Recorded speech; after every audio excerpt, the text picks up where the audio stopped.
Danger बसवल्यानंतर मला एक 3-4 दिवसांमध्ये ते काय इरिटेट व्हायला लागलो. म्हणजे बोलता येत नव्हतं नीट. जे म्हणजे जेवण जे व्यवस्थित चघळत आलं पाहिजे, चावता आलं पाहिजे, ते पण त्याच्यामध्ये पण इश्यू वाटायला लागले मला. म्हणजे फ्रेश असं वाटायचं नाही त्याच्यामुळे. ते जेवण कधीची गोष्ट आहे डेंजर बसवण्याची? साधारणपणे 1 महिन्याभरापूर्वीची गोष्ट आहे. आणि जो इन्फेक्शनला जात आहे आपण तो महिनाभर पूर्वीच काढला की 3 महिन्यापूर्वी काढली. 3 महिन्यापूर्वी ब्रिज काढून टाकलाय. म्हणजे 3 महिन्यापासून इश्यू आहे मला खाण्याचा. आपण 3 महिन्यापासून ट्रीटमेंटच करतोय. 100%. 3 महिन्यापासून तो खाण्याचा इश्यू आहे. मग मी मुलीकडे गेलो. आता ते डॉक्टर म्हणजे 1 महिना वेट करावं लागला आपल्याला दात काढल्यानंतर. डेंजर बसवण्यापूर्वी ते जखम वगैरे क्लिअर झाली पाहिजे वगैरे ह्या सगळ्या गोष्टी. आणि मग झालं डेंजर बसवलं, पण ते काही मला नाही आवडलं. मग मीनवाईला मी काय केलं, खूप सर्चिंग केलं. आपल्या नेहमीप्रमाणे लोक करतात. तर मनीष सरांचा मला ॲड्रेस मिळाला आणि मी त्यांच्याशी फोनवर बोललो. मला खूप चांगले वाटले ते बोलायला वगैरे एकदम फ्रँकली. म्हणजे घरचा राहते एकदम. म्हणजे एवढा वेळ देतात की बोलायला नको. म्हणजे 1-1 तास म्हटलं तर एका माणसाला ते हे करतात, सगळ्या शंका निरसन करतात. मग आम्ही ॲक्च्युली म्हणलं तुम्ही प्रत्यक्ष व्हिजिटला या. मग आम्ही एक रिपोर्ट केला होता कुठला स्कॅन CBCT रिपोर्ट करून मग सरांकडे मी आणि मिसेस आम्ही दोघं आलो. सरांनी भेटलो. 1 तास दिला आम्हाला त्यांनी. 1-1.5 तास असेल मे बी. आमचे जावई पण आले, पवन. सगळे आम्ही बोललो आणि सरांशी बोलून आम्ही इम्प्रेस झालो त्यांच्यावर की बाबा ते माणूस खूप भारी आहे. आणि मग त्याप्रमाणे त्यांनी ठरलं आमच्या सगळ्या गोष्टी.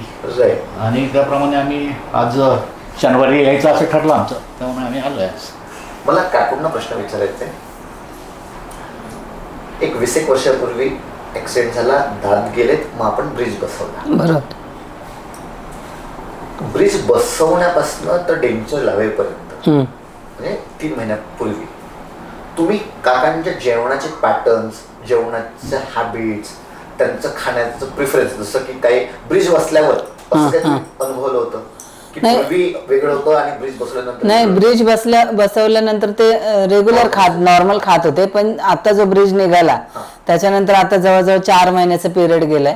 तर त्याच्यात खाण्याचे सगळे हॅबिट्स चेंजच करावे लागले. म्हणजे असं त्यांना डायरेक्ट कोरडं काय खाता येत नव्हतं. सगळं असं मिक्स करून चुरून वगैरे. तो फरक जाणवला, मग करावं लागलं ते. पण डेंचर बसवल्यानंतर पण असं काही विशेष फरक नव्हता. ते खाताना मध्येच निघायचं, खूप इरिटेशन त्यांना असं. हो, नॉनव्हेज खातात. ते पण मिक्सरमध्ये फिरून द्यावं लागायचं त्यांना, कारण तसं डायरेक्ट पीस खाताच येत नव्हते. आणि डेंचर बसवलं तर तसा काही वेगळा काही इफेक्टच जाणवला नाही की आता त्यांना पहिल्यासारखं रेग्युलर खायला यायला लागलं, असं काहीच नव्हतं. मग ते सेमच. आणि या 4 महिन्यात काही वजन कमी झालं असं काही दिसतंय? बऱ्यापैकी झालंय. जे त्यांना आता मी रोज बघते, मला काही एवढं जाणवलं नाही. पण जे कधीतरी बघतात ते म्हणतात की खूपच कमी झालंय वजन. तुम्हाला जाणवतं असं? अच्छा, 4 महिन्यात आपण जेवण नाही करत आहे तर बहुतेक पेशंटचे ना झोपण्याचे पॅटर्न पण बदलतात. झोप नाही येत, ऍसिडिटीची तक्रार वाढते. तुम्हाला 4-5 झालं मला तसं झालं. मला गोळ्या पण घ्याव्या लागल्या, झोपेच्या गोळ्या पण. हो, जूनमध्ये मी झोपेच्या गोळ्या घेतल्या आमच्या डॉक्टरांकडनं. पण मग मला एक आतून मला माहित होती की गोळ्याची सवय चांगली नाही.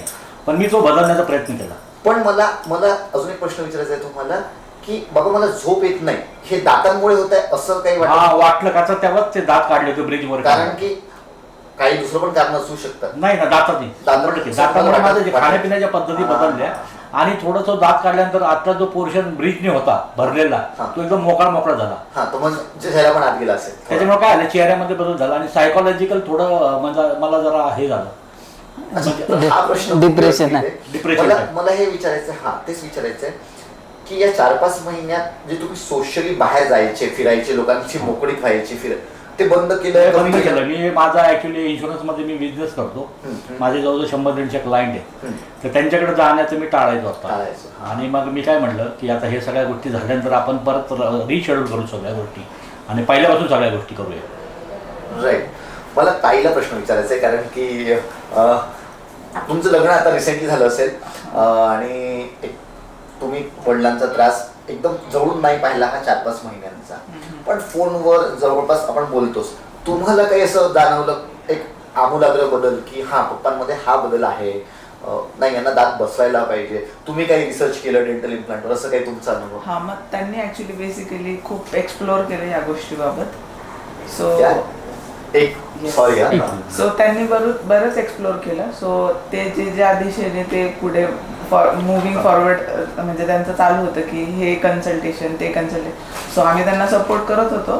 पण अगेन आम्हाला असं वाटत होतं की त्यांनी ऑलरेडी खूप म्हणजे इव्हन त्यांचा ऍक्सिडेंट नंतर पण अशा बऱ्याच गोष्टी सो इम्प्लांट अजून त्यांना असं त्रासदायक नको व्हायला की सर्जरी अँड एव्हरीथिंग. तर आम्ही त्या बाबतीत थोडंसं जरा कन्फ्युज होतो. पण अगेन त्यांचं ते सोशल इंटरॅक्शन मध्ये त्यांचं जाणवत होतं की लाईक आता जसं आम्ही सगळे मुली आम्ही 3 जणी आहोत, आम्ही एकत्र आल्यानंतर जावं इथे, तर त्यांना थोडं बोलताना डिस्कम्फर्ट होत होतं, त्यांना ऑकवर्डनेस होत होता. इवन लाईक थोडं सोशल होताना त्यांना ते मग ते थोडंसं आम्हाला पण फील होतं की नाही he is like you know. So तुम्ही तर 4-5 महिन्यातच डिसिजन घेतला इम्प्लांट करण्याचा. म्हणजे माझ्याकडे असे लोक येतात की ज्यांनी 10-10 वर्ष त्रास काढला. मला आता हा प्रश्न विचारायचा आहे का तुम्हाला, तुम्ही डॉक्टरांविषयी बोलला, पण जेव्हा तुम्ही डेंटल इम्प्लांट विषयी जेव्हा तुम्ही मन बनवता की बाबा आता मला डेंचर नंतर आपण डेंटल इम्प्लांटकडे जाऊ, थोडी सर्जरी आहे, सर्जिकल भाग आहे, आपण आपल्या मनाची तयारी कशी करतो, घरी आपण चर्चा करतो, ती काय प्रोसेस होती की बाबा आता मला हे करायचं आहे, डेंटल इम्प्लांट आपण करूया, डेंचर पासून मुक्त होऊ, ते काय प्रोसेस होती घरची? नाही कसं आहे, ऑपरेशन करायचं हे सगळ्या गोष्टी माहिती, सर्जरी इम्प्लांटमध्ये थोडाफार त्रास होणार आहे. पण आम्ही ऐकलंय सरांचं, 1-2 व्हिडिओ पण पाहिले, सरांनी मला पाठवले, त्याच्यामध्ये म्हणतात की पेन असं काही विशेष होत नाही. पण साधारणपणे आपण दात जसा काढतो, त्या इंजेक्शन देतो तो तोंडामध्ये वगैरे, भूल देतो छोटीशी, आणि त्याच्यामध्ये दात काढताना जे पेन होतं त्याच पद्धतीने इम्प्लांटमध्ये होतं. असं काय विशेष असं गंभीर नाही. त्याच्यामुळे माझा डायरा माइंडसेट झाला. हा, किंवा घरी तुम्ही सपोर्ट केला का? घरी चर्चा झाली असेल ना तुमची पण, चला नाही मी सपोर्ट करूया, असं काय चर्चा होती घरी? नाही, आता त्यांना ते डेंचरने खूप अनकम्फर्टेबलच होत होतं, त्यामुळे याच्यावर सोल्युशन म्हणजे हेच आहे आता. त्यामुळे आणि त्यांची तयारी आहे थोड्या पेन सहन करण्याची.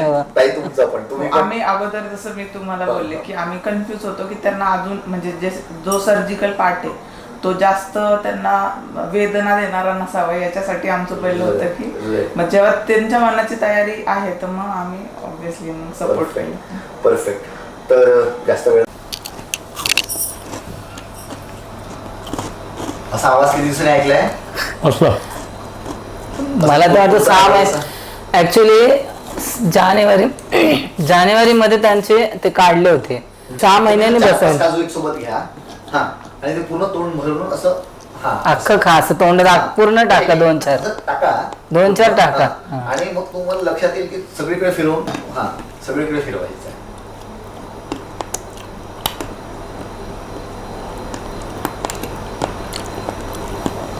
जोरात काम आहे, खरंच जोरात आहे की तुम्ही म्हणजे मॅडम समोर जसं म्हणताय इझीच आवडतं ना, काहीच विषय नाही. पक्का. तर नमस्कार तुम्हाला दोघांना पण. आणि 4 दिवसांपूर्वी आपण व्हिडिओ घेतला होता, तेव्हा थोडी नर्वसनेस होती पहिल्या व्हिडिओमध्ये की, आणि ती नर्वसनेस असणे स्वाभाविक पण आहे, कारण सर्जरीला आपण जातो, पहिला अनुभव असतो. पण आज 4 दिवस आणि तुम्ही दोघंही हसताय, म्हणून तुम्हाला दोघांचे पण स्वागत आहे. आज थोडक्यात विचारेल, सरळ विचारणार. काका, दात बसलेत, 4 दिवसांचा काय अनुभव आहे? तुमच्या मनात काय सुरू आहे? 1 नंबर अनुभव. शनिवारपासून जे आहे ना, शनिवार रविवार सोमवारी ब्रेक होता, दात सगळे बसले, पण 1 नंबर. Doctor 1 number. म्हणजे आम्हाला आलो ना इथं, म्हणजे घरच्यासारखं वाटलं. म्हणजे क्लिनिकमध्ये आल्यासारखं मुळीच वाटलं नाही. की प्रत्येक माणूस आहे ना, आलेल्या माणसाची आमची प्रत्येक काळजी घेतली. म्हणजे आलं की पाणी दे, कॉफी दे. आम्ही घरी पण आम्ही सांगतो लोकांना, आमच्या मित्रपरिवारांना, केल्यानंतर एकदम अन्न, ते कुठलं हॉटेल अन्न इडलीतून एकदम कॉफी, नंतर तुम्हाला जेवण, म्हटलं माझा ब्रेक झाला तेव्हा शिरा, तर शिरा आता मी खाणार आहे. एवढं सगळं 4 दिवस एकदम भारी वाटलं. माझी कन्या होती, जावई, सगळ्यांना खूप चांगला अनुभव. आणि सर वेळ देतात, हे सगळ्यात भारी काम आहे. सर्जरीचं काय अनुभव आहे? काय नाही, मस्त, काही टेन्शन नाही, काही नाही, पेन नाही, काही कुछ नाही. अगदी नॉर्मल. एखादा आता दात काढताना थोडंफार संत करावं लागतं, 100% सर्जरी आहे, पण असं एवढं गंभीर असं म्हणजे नाही का खूप ओरडायला लागलं वगैरे असं काहीच नाही जाणवलं. सर्जरी एकदम इझी. आणि जेव्हा तुम्ही घरी गेला, ज्या दिवशी इम्प्लांट टाकले, घरी गेल्यावरचा काय अनुभव? काही त्रास नाही, मस्त.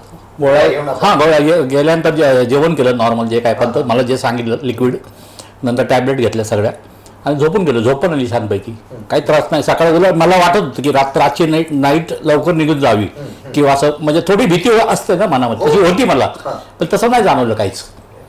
यापूर्वी मी दात काढला होता तर मला नाईट ना जरा त्रासदायक गेली होती यापूर्वीची, पण आता इम्प्लांट करून सुद्धा एकदम रिलॅक्समध्ये. काकू तुम्ही एका परफेक्ट जीवनशैलीसारखं पूर्ण दिवस होता, पूर्ण वेळ होता. तुमच्या डोळ्यांवर चेहऱ्यांवर मला दिसायचं की चिंता आहे. आज काकांना तुम्ही खाताना पाहिलं, त्यांची स्माइल पाहिली, तुम्ही हसताय पूर्ण वेळ. बरोबर आहे. काय अनुभव आहे, काय मनात चाललंय? नाही म्हणजे ते कसं एक मनात डाऊट होता की यांचं फेसिंग चेंज होतंय का किंवा असं काहीतरी वेगळं वाटतंय का, पण म्हणजे खूप सॅटिस्फाईड आहे मी की जे बघितलं ना, म्हणजे त्यांच्या चेहऱ्याला एकदम मॅच होणारं सरांनी व्यवस्थित केलंय. म्हणजे असं काय एकदम अगदी विचित्र नाही वाटत आहे किंवा असं वाटत नाही की तिथे काहीतरी केलेलं आहे. म्हणजे असं म्हणजे त्यामुळे खूप असं खुश आहे. त्यांना खाताना पाहिलं ते तर खूपच आनंदाची गोष्ट आहे सगळ्यात जास्त. आता ते स्वतः व्यवस्थित खाऊ शकतील हे खूप म्हणजे तुम्ही त्यांच्या आवडीचे पदार्थ बनवू शकणार आता. 100%. मला हे विचारायचं आहे दोघांना पण, म्हणजे अल्टून पलटून विचारूया, पण उत्तर ज्यांना द्यायचंय ते आपण देऊ शकता. जसं ना तुम्ही मला बोलला होता की मी थोडंसं सोशली कमी केलं बाहेर जायला, असं बरेच गोष्टी आपण थांबवतो. फक्त बाहेर लोकांशी इंटरॅक्शनच नाही, पण बाकीच्या पण आपल्या मनातल्या गोष्टी पण थांबवतो. की बाबा नाही मला ना योगासनला जायचं होतं, मला कुठे काही जायचं होतं, काही पण जे तुमच्या मनात असेल. आता काय असं दात बसवल्यामुळे, स्माईल सुंदर झाल्यामुळे मी ते सुरू करणार आहे, असं काय चाललंय? आणि तुमचं काय चाललंय की बाबा मी यांना घेऊन इकडे जाणार, आता इकडे फोटो काढणार? नाही कसं होतं, मी मागच्या वर्षी जुलैपासून जिम जॉईन केली होती, वर्षभर कंटिन्यू केली. मग ते मी दाताचं माझं जे सगळं काढलं गेलं, म्हणजे ब्रिज वगैरे काढला. त्यानंतर मग आणि रिन्यू पण केलं मी, म्हणजे जिम जो कंटिन्यू करतात ना आपला, फीज भरली, सगळं झालं. का ते ऑफर होती का ती 15 ऑगस्टला, त्यामुळे काय डिस्काउंट मिळाला. म्हणजे ऑफरमध्ये मिसेस पण म्हटली पैसे भरून टाका, जिम चालू करा. मी ऑनलाईन सगळे पैसे वगैरे पेमेंट केलं आणि नंतर एक 15 दिवस जिम कंटिन्यू केली. आणि ते मेन वाईल झालं काय, दाताचा माझा इश्यू झाला आणि मग दात सगळे काढले गेले आणि मग सगळं मोकळं झालं बऱ्यापैकी. आणि नंतर मग मी जिम बंद केली. जेवण पण कमी झालं. हां, जेवण कमी झालं, सगळ्या गोष्टी. आणि मग मी त्यांना कॉल करून सांगितलं बाबा एक महिनाभर काय मी जिमला येऊ शकत नाही, फार तर माझं ते एक्सटेंड करा, काही तुमच्याकडे ऑफर वगैरे असेल किंवा काय असेल तुमची सिस्टम त्याप्रमाणे. आणि मग आता 1 ऑक्टोबरपासून जिम जॉईन करणार असा एक प्लॅन आहे माझा. हे आम्हाला ना ऍक्च्युली या इंटरेस्ट कशा ते माहिती आहे का, की जे तुमचं जीवन बदलतं बरोबर आहे, त्याच्यात आम्हाला जास्त गोडी आहे. कारण की दात देणे, तुम्ही पैसे दिले आहेत, डॉक्टरांनी सर्जरी केली आहे, तुम्ही खाल्लं, हे त्याचं मेन आहे, हे त्याचं उद्दिष्ट आहे. पण यात जर तुमच्या आयुष्यात अजून काहीतरी होत असेल तर याच्यात आम्हाला खूप जास्त बरं वाटतं. तुमचं काय चाललंय की यांना पुढे बाहेर फिरायला घेऊन जायचंय, फोटो काढायचे, काय चाललंय? नाही म्हणजे कसं यांना जे आवडतं ना की लोकांमध्ये मिक्स होण्याचा यांचा स्वभाव आहे, बोलणं पण तसंच आहे.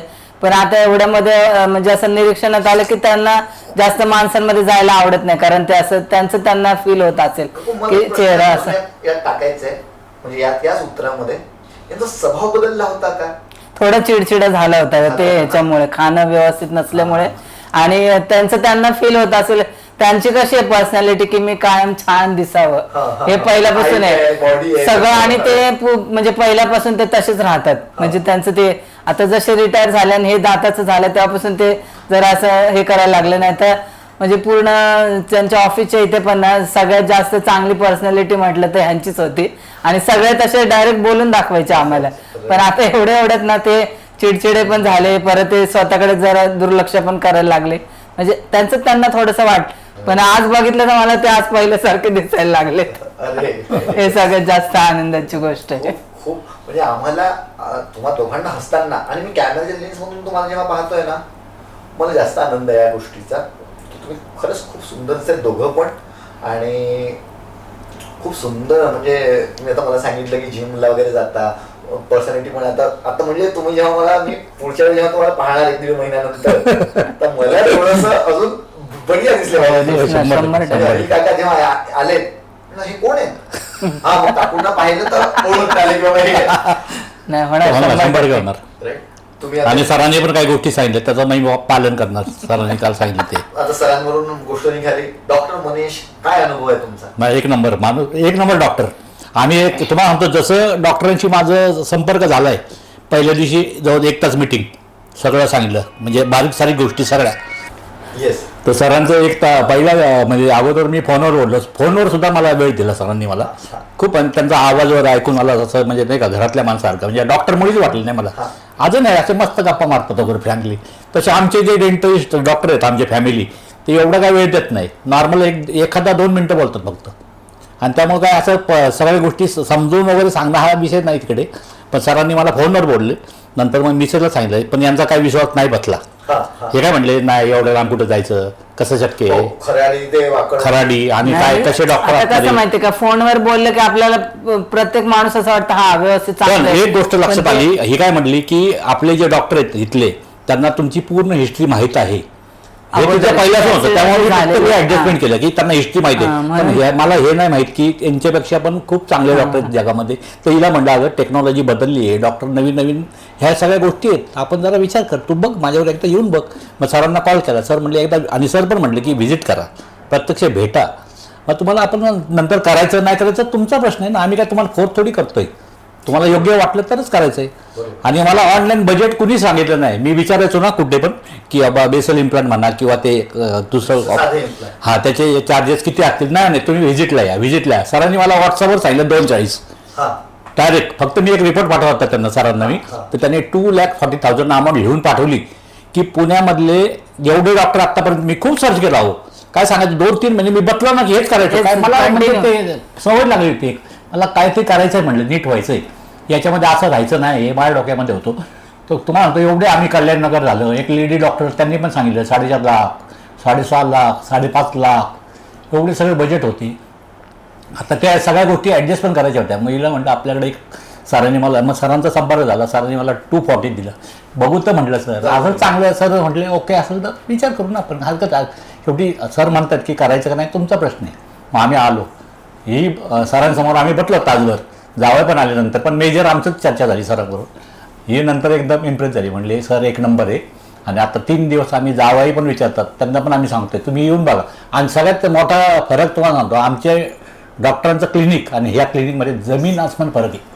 हायजीन आहे त्या सगळ्या गोष्टी स्वच्छता टापटीप. त्यांना सगळ्यात जास्त ते म्हणजे पूर्वीपासून Interest बी त्याच्यात जास्त आहे. हेच आहे प्रॉब्लेम की त्यांना असं हायजीन आवडतं. या मुलींना तुम्हाला मार्क्स द्यावे लागतील कारण की हे सगळे साफ ठेवतात. नाही सगळं टोटल सगळं म्हणजे ते नाही तर ते जरा त्यांना नाही आणि मला हे बघितलं ना म्हणलं एवढं स्वच्छता आणि म्हणजे मला सांग म्हणजे जेव्हा यांनी ऐकलं ना की असं बजेट तर त्यांना थोडस डाऊट होता की असं बजेट आहे म्हणजे थोडस काय असेल आपलं नाही का असं. क्लिनिक हो म्हणजे असं काय थिएटर मधलं फरक फिनिक्स मॉल मधलं थिएटर आणि नॉर्मल थिएटर अच्छा तसं असू शकतं ना.